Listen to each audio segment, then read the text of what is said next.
उत्तर प्रदेश के छोटे से गांव सिवानपुर में जन्मे मनोज ने बचपन से ही कठिनाइयों का सामना किया। उनका गांव बुनियादी सुविधाओं से वंचित था।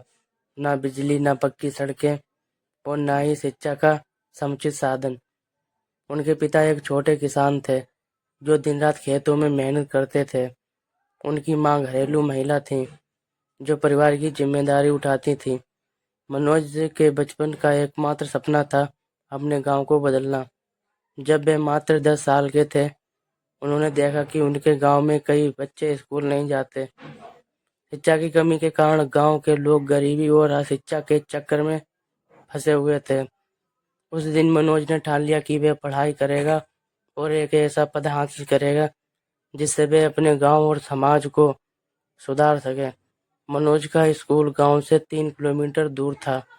वे हर दिन पैदल चलकर स्कूल जाते, गर्मी हो या बारिश।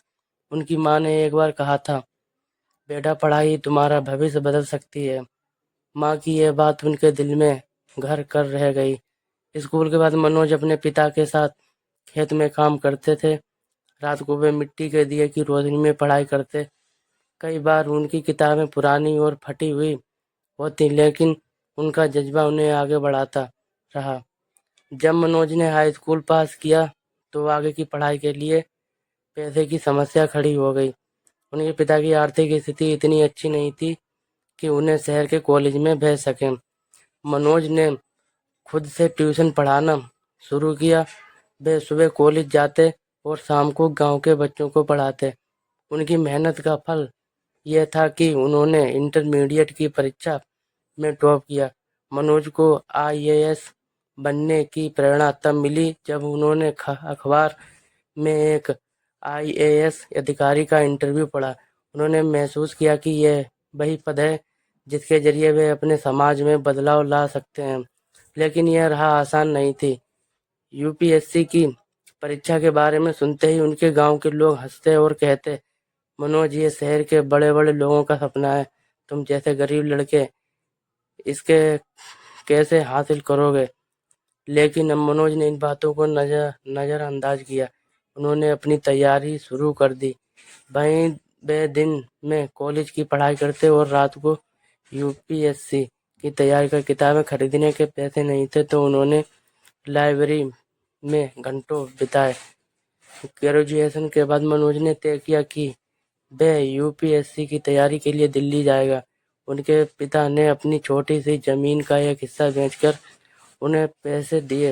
यह फैसला पूरे परिवार के लिए कठिन था, लेकिन उनके पिता ने कहा, बेटा, तुम पर हमें भरोसा है। दिल्ली में मनोज को कई कठिनाइयों का सामना करना पड़ा। उन्होंने एक छोटे से कमरे में रहकर अपनी तैयारी शुरू की। वे हर दिन 12-14 घंटे पढ़ाई करते। कई बार उन्हें आर्थिक तंगी का सामना करना पड़ता, लेकिन उन्होंने कभी हार नहीं मानी। पहली बार यूपीएससी की परीक्षा देने पर मनोज प्रीलिम्स में ही असफल हो गए। ये उनके लिए एक बड़ा झटका था। उन्होंने खुद से सवाल किया, क्या मैं इस परीक्षा के लायक हूँ? लेकिन जल्दी उन्होंने अपने आप को संभाला और अपनी गलतियों से सीखने का फैसला किया। दूसरी बार उन्होंने प्रीलिम्स और मेंस दोनों पास कर लिए, लेकिन इंटरव्यू में रह गए। यह असफलता भी मनोज के लिए एक सबक थी। उन्होंने महसूस किया कि आत्मविश्वास और व्यक्तित्व विकास पर ही काम करना होगा। तीसरी बार मनोज ने पूरी लगन और रणनीति के साथ परीक्षा दी। इस बार उन्होंने न केवल प्रीलिम्स और मेंस में बेहतरीन प्रदर्शन किया, बल्कि इंटरव्यू में भी सफलता पाई। उनका चयन आईएएस के लिए हो गया। जब रिजल्ट आया तो मनोज का नाम टॉप 10 में था। आईएएस अधिकारी बनने के बाद मनोज ने अपने गांव लौटकर सबसे पहले अपने माता पिता के पैर छुए। गांव वालों ने उनका भव्य स्वागत किया। उन्होंने अपने गांव के बच्चों से कहा, अगर मैं इस पद तक पहुंच सकता हूं तो आप भी पहुंच सकते हैं। बस मेहनत और लगन से काम करें। मनोज ने अपने गांव में शिक्षा, स्वास्थ्य और बुनियादी सुविधाओं के लिए कई योजनाएं शुरू की। उन्होंने गांव में एक सरकारी स्कूल बनवाया जहां बच्चों को मुफ्त शिक्षा दी जाती थी। उन्होंने किसानों के लिए आधुनिक तकनीकें और प्रशिक्षण कार्यक्रम शुरू किए। जिससे उनकी आय बढ़ी। मनोज के प्रयासों से शिवानपुर धीरे धीरे एक मॉडल गांव बन गया। उन्होंने साबित कर दिया कि अगर इच्छा शक्ति और मेहनत हो तो कोई भी असंभव को संभव कर सकता है।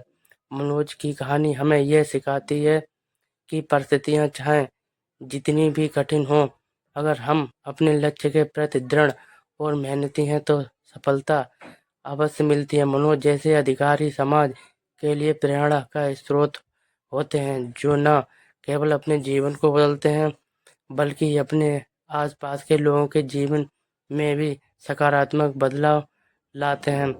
अगर आपको ये वीडियो अच्छा लगा है तो प्लीज़ सब्सक्राइब, लाइक, कमेंट करें।